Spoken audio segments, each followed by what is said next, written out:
बिस्मिल्लाहिर्रहमानिर्रहीम, अस्सलाम वालेकुम। आज का जो हमारा टॉपिक है वो 10th क्लास के बायोलॉजी के चैप्टर गैसेस एक्सचेंज से है और आज के टॉपिक में हम ह्यूमन रेस्पिरेटरी सिस्टम का सेकंड पार्ट पढ़ेंगे जो कि लोअर रेस्पिरेटरी सिस्टम है। इससे पिछले लेक्चर में हमने अपर रेस्पिरेटरी सिस्टम के बारे में पढ़ा था काफ़ी डिटेल में।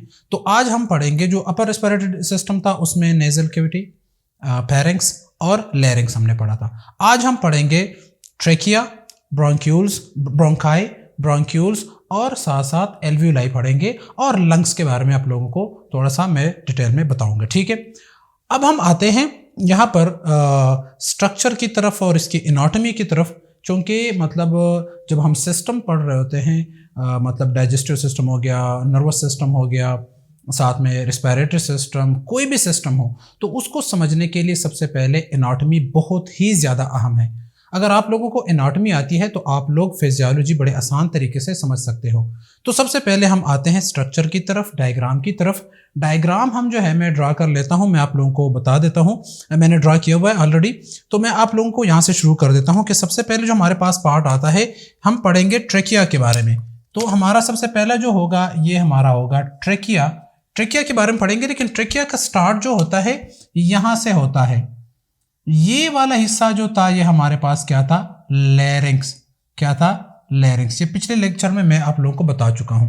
लैरिंक्स को कवर किया हुआ है एक कार्टिलेज ने जिसको हम थायराइड कार्टिलेज कहते हैं। ठीक है, अब थायराइड कार्टिलेज के नीचे जो हिस्सा हमारा शुरू होता है ये लैरिंक्स है। सॉरी, ये क्या है, ये ट्रेकिया है। अब ये ट्रेकिया जो होता है ये कार्टिलेजिनियस होता है। ये देखें, ये कार्टिलेज है।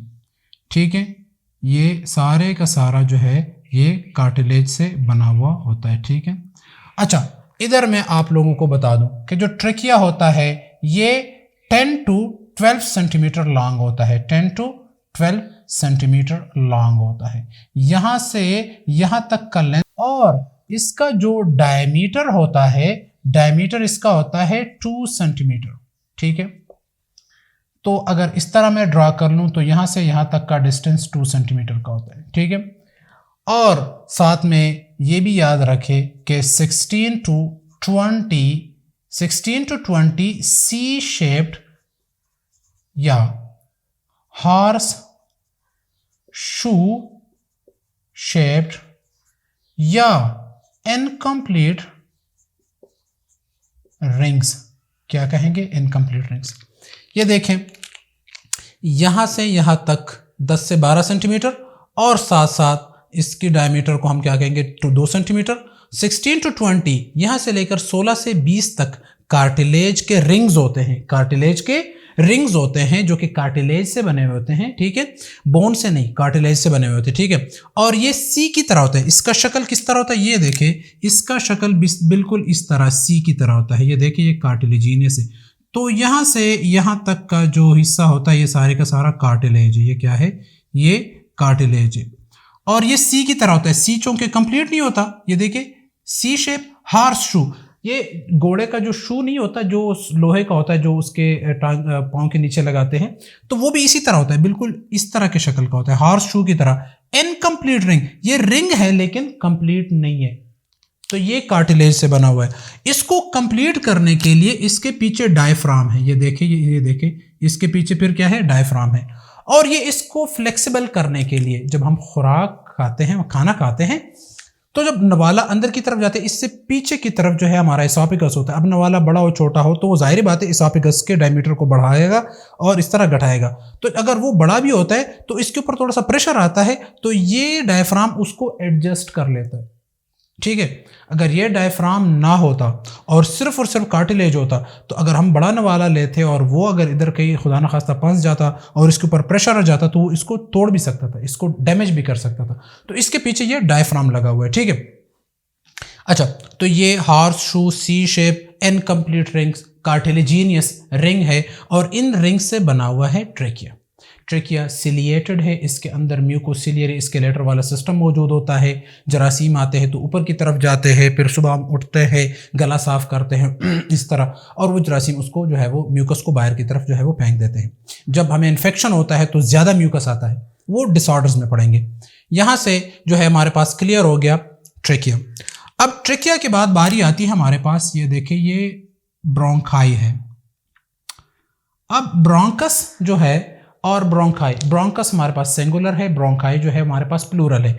तो ये दो ब्रोंकाई है और एक को हम ब्रोंकस कहते हैं। तो ये ब्रोंकस जो है, ये देखिए, ये हमारा नेक्स्ट, ये हम क्या पढ़ रहे हैं, ब्रोंकस। ये हमारे पास क्या है, ये भी कार्टिलेजिनियस है। तो ये ट्रिकिया डिवाइड हो जाता है दो ब्रोंकस में। ये देखिए, ये फर्दर रीडिवाइड होता है और इसके डायमीटर में कमी आती है।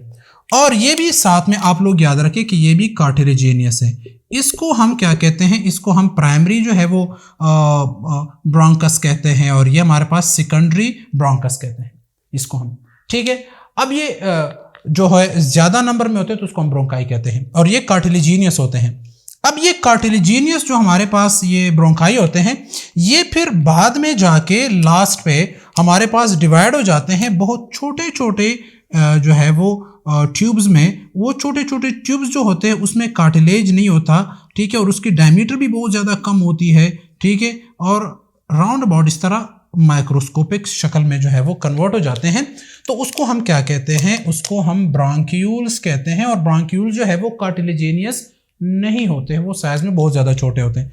तो ये ब्रोंकाई जो है वो डिवाइड हो गया ब्रांक्यूल्स में, और ये ब्रांक्यूल्स जो होते हैं वो फर्दर ओपन हो जाते हैं एक स्ट्रक्चर में, एक सेक लाइक स्ट्रक्चर में। ये देखिए, ये एक थैली नुमा शक्ल में ओपन हो जाता है, जिस थैली को हम क्या कहते हैं, इसको हम कहते हैं एल्व्यूलर सेक, ठीक है। ये क्या हो जाता है, ये एक एल्व्यूलर सेक में जो है वो ओपन हो जाता है।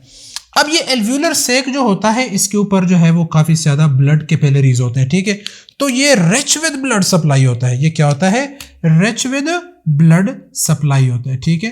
ये क्या हो जाता है, रिच विद ब्लड सप्लाई। और इसका जो अंदर का स्ट्रक्चर होता है, इसमें माइक्रोस्कोपिक स्ट्रक्चर होते हैं, जिसको हम क्या कहते हैं, एल्व्यूलाई। क्या कहते हैं उसको, एल्व्यूलाई कहते हैं। एल्व्यूलाई ज्यादा को कहते हैं, एल्व्यूलस सिंगुलर को कहा जाएगा। तो ये हमारे पास एक फिर एल्व्यूलस आ जाएगा। ये देखिए, ये एक एल्व्यूलस है और इसका जो है ये सिंगल मेम्ब्रेन होगा। क्या होगा, सिंगल मेम्ब्रेन, ठीक है। और इसके अंदर एयर आएगा, हवा इसके अंदर आ जाती है और यहाँ से हवा जो है वो ब्लड के साथ ऑक्सीजन जो है उसको दे देती है और कार्बन डाइऑक्साइड यहाँ से ले लेती है। ये मैकेनिज्म हम पढ़ेंगे गैसियस एक्सचेंज में कि इसके अंदर गैसियस एक्सचेंज किस तरह होता है। तो ये अगला हमारा टॉपिक फिर आने वाला है, लास्ट में फिर पढ़ेंगे, ठीक है। लेकिन ये हमारे पास जो स्ट्रक्चर आ गया एल्व्यूलाई का, तो ये एल्व्यूलर सेक है। एल्व्यूलर सेक के अंदर एल्व्यूलाई है काफ़ी ज़्यादा मिकदार में, और एल्व्यूलाई जो है वो कम्बिनेशन ऑफ एल्व्यूलस है। एल्व्यूलस इस एक स्ट्रक्चर को कहते हैं, गुब्बारे की तरह स्ट्रक्चर होता है, सिंगल मेम्ब्रेन से बना हुआ होता है। और इस एल्व्यूलस को जो है ये तकरीबन कोई 700 मिलियन के करीब जो है वो हमारे पास 700 मिलियन के करीब जो है ये तकरीबन एल्व्यूलाई होते हैं, ठीक है, एक लंग में। अब ये जो एल्व्यूलाई होते हैं ये छोटे छोटे क्यों होते हैं, ये ज़्यादा सरफेस एरिया प्रोवाइड करने के लिए। Surface area to volume ratio first year के लेक्चर में मेरा एक लेक्चर पड़ा हुआ है, अगर आप लोग देखना चाहते हैं तो उसमें जाके डिटेल में आप लोग देखें, क्योंकि वो काफ़ी ज़्यादा लेंथी जो है वो टॉपिक है कि वॉल्यूम रिड्यूस करने से क्या फ़ायदे होते हैं। तो इसका वॉल्यूम कम इस वजह से किया जाता है कि ये ज़्यादा सरफेस एरिया प्रोवाइड करे। एक टेनिस कोर्ट के जितने का एरिया, सरफेस एरिया जो है हमारे लंग्स गैसेस एक्सचेंज के लिए प्रोवाइड करता है। तो जब गैसेस इसके अंदर चले जाते हैं तो बहुत ईजीली जो है वो ब्लड कैपिलरीज के साथ जो है वो गैसेस एक्सचेंज होता है, ऑक्सीजन अंदर चला जाता है, कार्बन डाइऑक्साइड बाहर आ जाता है और वो प्रोसेस जो है वो हमारा कंप्लीट हो जाता है। तो ये था हमारा जो है वो स्ट्रक्चर। अब आते हैं थोड़ा सा लंग्स के बारे में, मैं आप लोगों को बता देता हूं। तो ये हमारे पास लेफ्ट लंग है, ये हमारे पास राइट लंग है। लेफ्ट लंग जो है हमारे पास छोटा होता है, राइट लंग बड़ा होता है। लेफ्ट लंग जो होता है वो तकरीबन टोटल वॉल्यूम का 44% होता है और ये टोटल वॉल्यूम का 56% होता है, ठीक है। और ये इस वजह से छोटा होता है ताकि यहाँ पर एरिया प्रोवाइड करे या जगह प्रोवाइड करे हार्ट के लिए, क्योंकि लेफ्ट साइड पे हार्ट मौजूद होता है। और इसमें जो है वो दो लोब्स हमारे पास मौजूद होता है, एक ये वाला लोब मौजूद होता है और एक ये। तो यहाँ पर दो लोब्स मौजूद हैं और यहाँ पर ये सुपीरियर एक और ये मीडियल दो और ये तीसरा हमारे पास इंफीरियर। तो राइट लंग में 3 लोब होते हैं और लेफ्ट लंग में जो है हमारे पास 2 लोब्स होते हैं, ठीक है। इनके ऊपर एक प्रोटेक्टिव कवर होता है जिसको प्लूरा कहा जाता है। प्लूरा जो है वो डबल मेम्ब्रेन है, उसके अंदर प्लूरल फ्लूइड मौजूद है, ठीक है।